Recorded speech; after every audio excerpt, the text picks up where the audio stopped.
සුබ දවසක් කියලා පිළිගන්නවා ඔයාලව Mechanical Life YouTube channel එකට. අද අපි ඔයාලත් එක්ක කතා කරන්න බලාපොරොත්තු වෙන්නේ wind power plant එකක්. එහෙම නැත්නම් සුළං බලාගාරයක් පිළිබඳව. සුළං බලාගාරයක් කියන්නේ මොකක්ද කියලා සරලවම කියනවා නම් පියවර කිහිපයක් මගින් සුළඟේ තියෙන චාලක ශක්තිය විද්‍යුත් ශක්තිය බවට එහෙම නැත්නම් කරන්ට් එක බවට පත් කරන්න පුළුවන් බලාගාරයක්. සුළං බලාගාරයක් තුල ඉතා විශාල පෙති තුනක්, ගියර් බොක්ස් එකක්, බ්‍රේක් සිස්ටම් එකක් සහ ටර්බයිනයක් ප්‍රධාන වශයෙන් අඩංගු වෙනවා.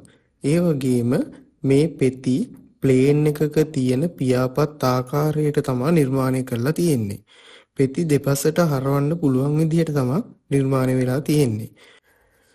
සුළං පෙති ගැන කතා කළොත් පෙතිවල තියෙන හැඩය නිසා සහ පෙතිවල සුළඟේ ගැටෙන වර්ගඵලය වැඩි නිසා අඩු සුළං වේගයකින් උනත් කරකවෙන්න හැකියාව තියෙනවා. එක පෙත්තක හැඩය බලපුවාම ඔයාලට මෙහෙම බලා ගන්න පුළුවන් මේ හැඩය ප්ලේන් එකක තියෙන පියාපත් වල හැඩයට සමාන වෙනවා. හුළඟක් ඇවිල්ලා පෙතිවල ගැටෙනකොට බර්නූලි ප්‍රමේයයට අනුව මේ පෙතිවලට එසවුම් බලයක් ක්‍රියාත්මක වෙනවා. බර්නූලි ප්‍රමේය කියලා අපි කියන්නේ තරලයක පීඩන ශක්තිය, චාලක ශක්තිය සහ ඒකක පරිමාවක විභව ශක්තිය නියතයක් කියලා. සමීකරණයක් විදිහට කිව්වොත් ඔයාලට මෙතන එක බලා ගන්න පුළුවන්. ඒ ප්‍රමේයයට අනුව හුළඟක් ඇවිල්ලා තටුවල ගැටෙනකොට ඉහළට එසවුම් බලයක් ක්‍රියාත්මක වෙනවා. ඒ ඇතිවන එසවුම් බලය නිසා සුළං බලාගාරයේ පෙති කරකවෙන්න පටන් ගන්නවා. මේ විදිහට පෙති තුනටම සුළඟ නිසා බලයක් ඇති වෙනවා. ඒ ඇතිවන බලය නිසා අඩු හුළඟකදී වුණත් පෙති කරකවෙන්න තියෙන සම්භාවිතාව වැඩි.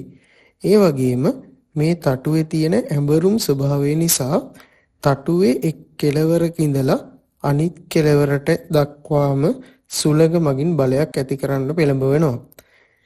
පෙති දෙපසට කරකවන්න පුළුවන් නිසා සුළඟේ ශක්තිය උපරිම විදිහට ප්‍රයෝජනයට ගන්න පුළුවන් හැකියාවකුත් මේ තටුවලට තියෙනවා.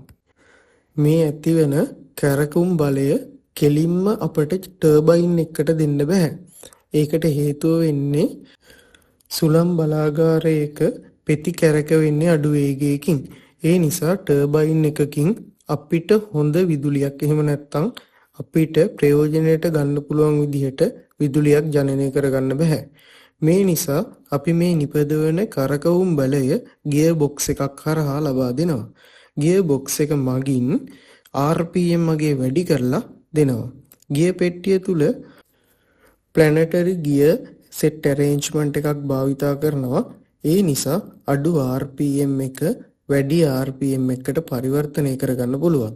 මේ ගියර් වීල් සිස්ටම් එක ඔයාලට මෙතන මේ විදිහට බලා ගන්න පුළුවන්. මේ ගියර් වීල් සිස්ටම් එක ගොඩක් ඇඩ්වාන්ස් ගියර් වීල් සිස්ටම් එකක් විදිහට තමයි භාවිතා වෙන්නේ. අපි එදිනෙදා භාවිතා කරන වාහනවල එහෙම මේ ගියර් වීල් සිස්ටම් එක අපිට බලා ගන්න නැහැ. ඒ වගේම මෙතනදී අපි RPM වගේ කියලා හඳුන්වලා තියෙන්නේ එක විනාඩියක් තුල කැරකෙන වට සංඛ්‍යාව. ගියර් පෙට්ටිය හරහා එන කරකවුම් බලය බ්‍රේක් සිස්ටම් එකක් හරහා ටර්බයින් එකට යනවා. පොඩ්ඩක් හිතන්න කුණාටුවක් වගේ අවස්ථාවක් ගැන. අන්න ඒ වගේ අවස්ථාවකදී අධික සුළං තත්ත්වයක් ඇති වෙනවා. ඒ වෙලාවේදී ප්‍රතිවල වේගය පාලනය කරගන්න අමාරුයි. ඒ තත්ත්වය පාලනය කරගන්න තමයි මෙතන බ්‍රේක් සිස්ටම් එකක් යොදලා තියෙන්නේ. මේ බ්‍රේක් සිස්ටම් එක හරහා එන කරකවුම් බලය ටර්බයින් එකට යනවා. ඒ එන කරකවුම් බලය නිසා ටර්බයින් එකකින් විදුලිය ජනනය කරනවා. සුළඟේ ඇති චාලක ශක්තිය පෙති මගින් යාන්ත්‍රික ශක්තියක් බවට පරිවර්තනය කරලා ඒ ශක්තිය ටර්බයින් එකට ගිහිල්ලා ටර්බයින් එකකින් විදුලි ශක්තියක් බවට පරිවර්තනය කරනවා. මේ විදුලි ශක්තිය විදුලි රැහැන් මගින් පාදමට ගෙනියනවා. ඒ කියන්නේ කරන්ට් වයර් හරහා පොළව මට්ටමට මේ විදුලි ශක්තිය අරන් යනවා කියන එක. ඒ අරන් යන විදුලි ශක්තිය ස්ටෙප් අප් ට්‍රාන්ස්ෆෝමර් එකකට දෙනවා. මේ ක්‍රියාවලිය තමා සරලවම සුළං බලාගාරයක වෙන්නේ. ඒ වගේම ඔයාලට මෙතන පේනවා ඇති විශාල ගියර් වීල් එකක්. අපි ඒකට කියන්නේ ස්විං ගියර් වීල් එකක් කියලා. ඒකෙන් අපිට පුළුවන් සුළං බලාගාරයේ පෙති සුළඟට මුහුණලා තියන්න. ඒ මගින් වැඩි කාර්යක්ෂමතාවයක් අපිට ලබා ගන්න පුළුවන්.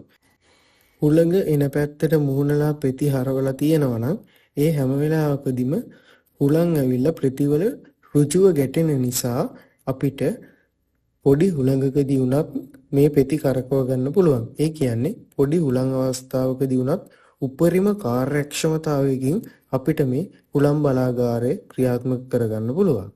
ඒ වගේම ඉස්සරහා වීඩියෝ වලින් අපි කතා කරමු මේ ස්ටෙප් අප් ට්‍රාන්ස්ෆෝමරයක් කියන්නේ මොකක්ද, ස්ටෙප් ඩවුන් ට්‍රාන්ස්ෆෝමරයක් කියන්නේ මොකක්ද, ට්‍රාන්ස්ෆෝමරයක් වැඩ කරන්නේ කොහොමද කියලා අපි ඉස්සරහා වීඩියෝ වලින් බලමු. සමහර විට දැන් ඔයාලට ප්‍රශ්නයක් එන්න පුළුවන් අපි හුළං එන දිශාවට හුළං පෙති මුහුණලා තියන්න නම් හුළං එන දිශාව දැනගන්නේ කොහොමද කියන එක. අන්නේ හුළං එන දිශාව දැනගන්න මේ සුළං බලාගාරයේ සුළං දිසා දර්ශකයක් හයි කරලා තියෙනවා. ඔයාලට මෙතනේ හුළං දිසා දර්ශකය බලා ගන්න පුළුවන්. මේක සාමාන්‍යයෙන් හැම හුළං බලාගාරයකම වගේ තියෙනවා. ඒ වගේම ওই විශාල ක්‍රේන් වල වගේ මේක පිහිටවලා තියෙනවා. මේක නිසා අපිට හුළං එන දිශාව අඳුනගෙන ඒ පැත්තට හුළං පෙති මුහුණලා තියන්න පුළුවන්. මං හිතනවා දැන් ඔයාලට මේ වීඩියෝ එකෙන් ලොකු අදහසක් එන්නේ නැති හුළං බලාගාරයක් කියන්නේ මොකක්ද සහ ඒක ක්‍රියාත්මක වෙන්නේ කොහොමද කියන එක පිළිබඳව. ඒ වගේම මේ විදියට ස්වභාවික සම්පත් වලින් අපිට ශක්තිය නිෂ්පාදනය කරගන්න පුළුවන් නම් ඒක රටේ ආර්ථිකයට ලොකු පිටිවහලක් වෙනවා. මං හිතනවා දැන් ඔයාලට ලොකු අදහසක් එන්නේ නැති කියලා. ඒ වගේම වීඩියෝ එක හොඳයි නම් තවත් යාළුවෙකුට බලන්න ෂෙයා කරන්න. මොකක් හරි ගැටලුවක් හරි දැනගත යුතු දෙයක් හරි තියෙනවා පල්ලෙහා කමෙන්ට් බොක්ස් එකේ කමෙන්ට් එකක් දාන්න. තාමත් ඔයා අපිව subscribe කරලා නැත්නම් subscribe කරලා යන්න කියලා ඉල්ලනවා. Thank you. මම Mechanical Life.